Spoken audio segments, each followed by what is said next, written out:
Assalamualaikum warahmatullahi wabarakatuh. Pada kesempatan kali ini, kita akan mengulas materi PPKN kelas 12 bab 2 tentang perlindungan dan penegakan hukum di Indonesia. Kompetensi dasar pada materi ini yakni mengevaluasi praktik perlindungan dan penegakan hukum dalam masyarakat untuk menjamin keadilan dan perdamaian. Tujuan pembelajaran pada materi ini yaitu menganalisis hakikat perlindungan dan penegakan hukum, menganalisis peran lembaga penegak hukum dalam menjamin keadilan dan perdamaian, mengidentifikasi dinamika pelanggaran hukum. Coba kalian amati gambar berikut. Apa yang kalian pikirkan? Keadilankah, hukumkah, atau pengadilan? Tiga hal tersebut yang mencerminkan perlindungan dan penegakan hukum di Indonesia. Karena Indonesia adalah negara hukum sebagaimana yang telah tercantum dalam pasal 1 ayat 3 Undang-Undang Dasar Negara Republik Indonesia tahun 1945. Selain itu, perlindungan dan penegakan hukum merupakan faktor utama untuk mewujudkan keadilan dan perdamaian. Sekarang, coba kalian bayangkan apa yang terjadi jika di keluarga tidak ada aturan, sekolah tidak ada tata tertib, di masyarakat tidak ada norma, dan di negara tidak ada undang-undang.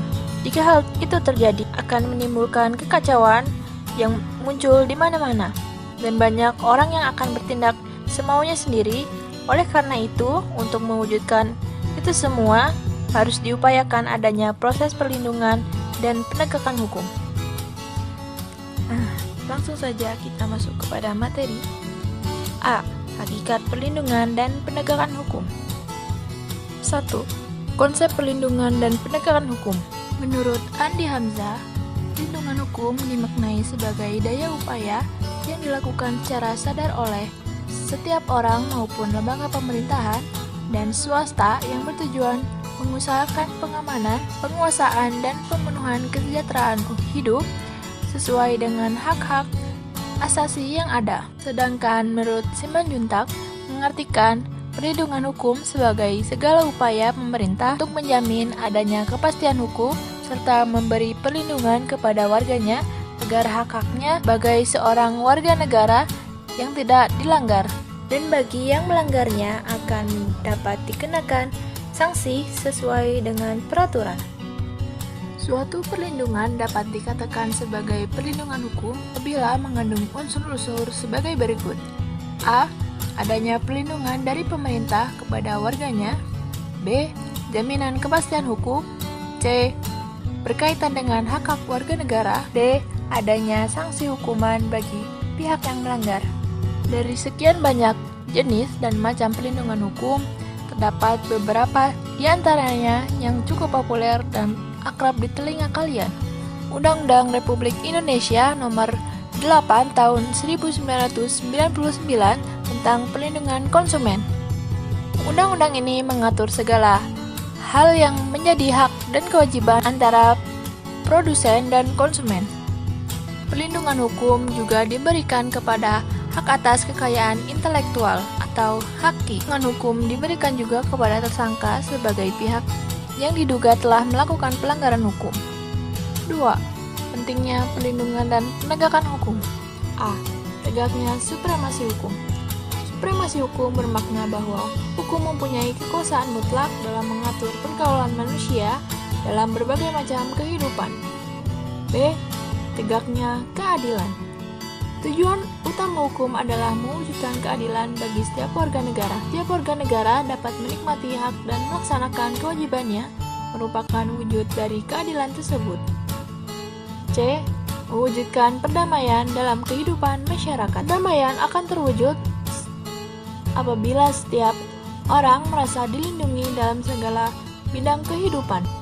Menurut Surjono Sukanto, keberhasilan proses perlindungan dan penegakan hukum tidaklah semata-mata menyangkut tegaknya hukum yang berlaku, akan tetapi sangat bergantung pada beberapa faktor antara lain. A. Hukumnya. Undang-undang yang dibuat tidak boleh bertentangan dengan ideologi negara. Undang-undang haruslah dibuat sesuai dengan kebutuhan dan kondisi masyarakat di mana undang-undang tersebut diberlakukan.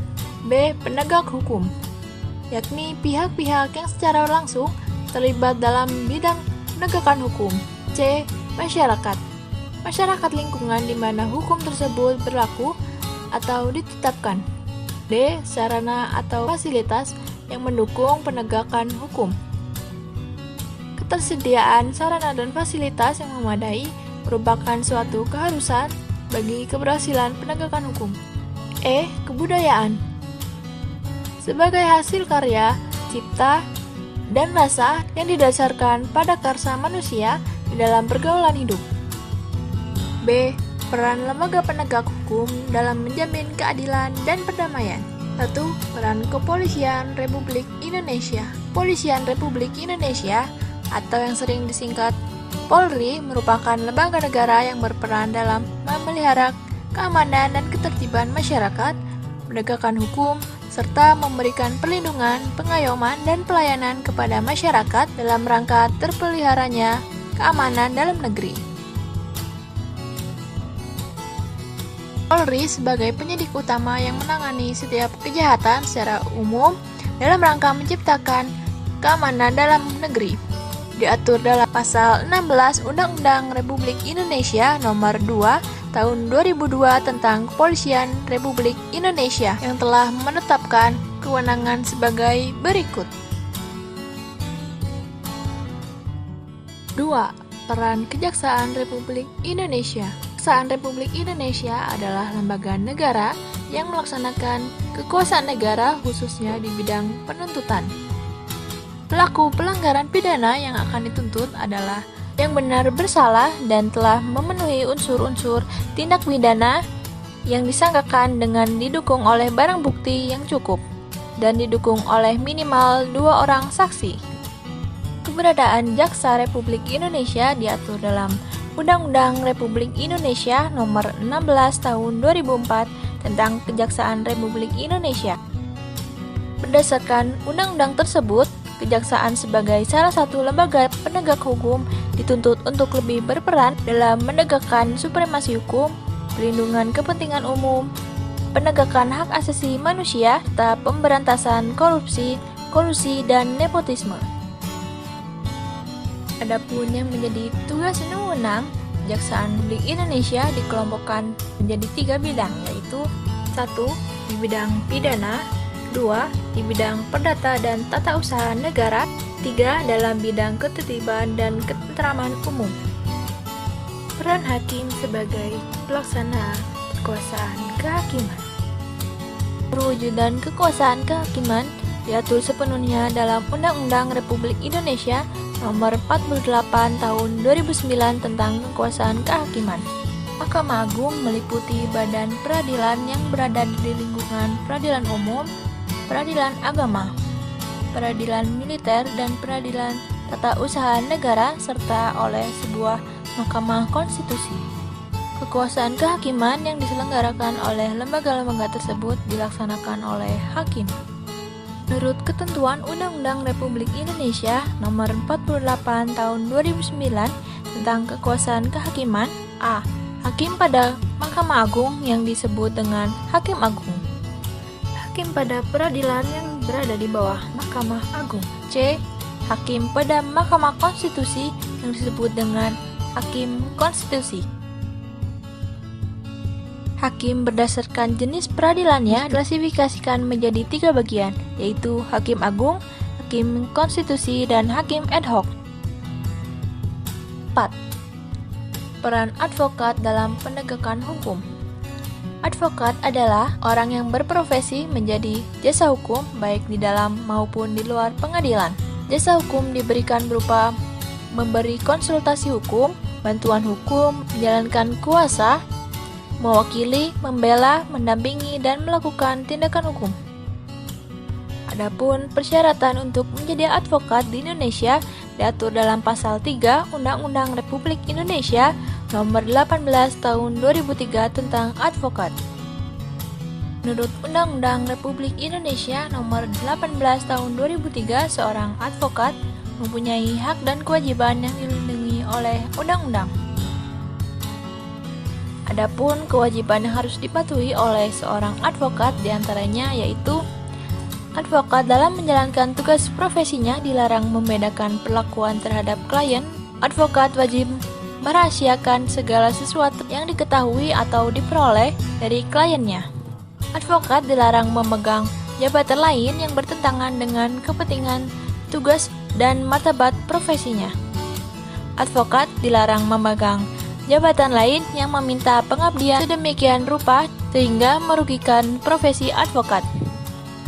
Advokat yang menjadi pejabat negara tidak melaksanakan tugas profesi advokat selama memangku jabatan. 5. Peran Komisi Pemberantasan Korupsi atau KPK. KPK adalah sebuah komisi yang dibentuk pada tahun 2003 berdasarkan Undang-Undang Republik Indonesia Nomor 30 Tahun 2002 tentang Komisi Pemberantasan Tindak Pidana Korupsi. KPK mempunyai tugas dan memiliki beberapa wewenang sebagai berikut.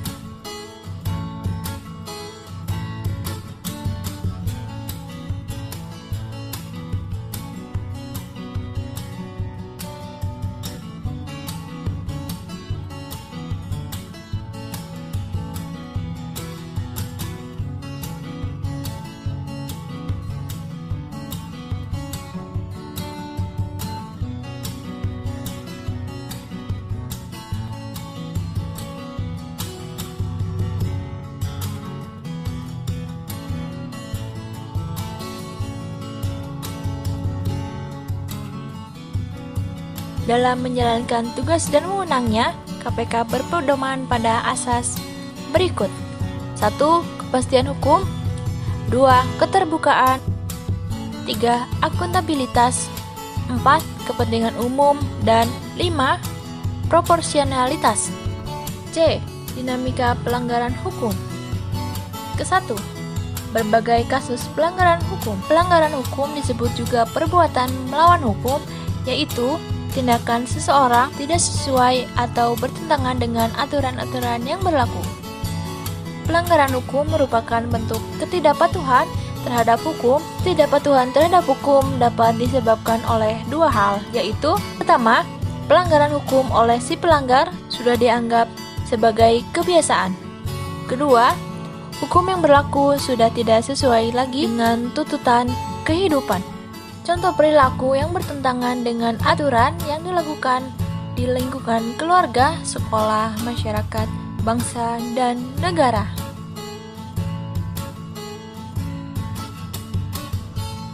Dua, macam-macam sanksi atas pelanggaran hukum. Berikut adalah sanksi dan norma dalam masyarakat.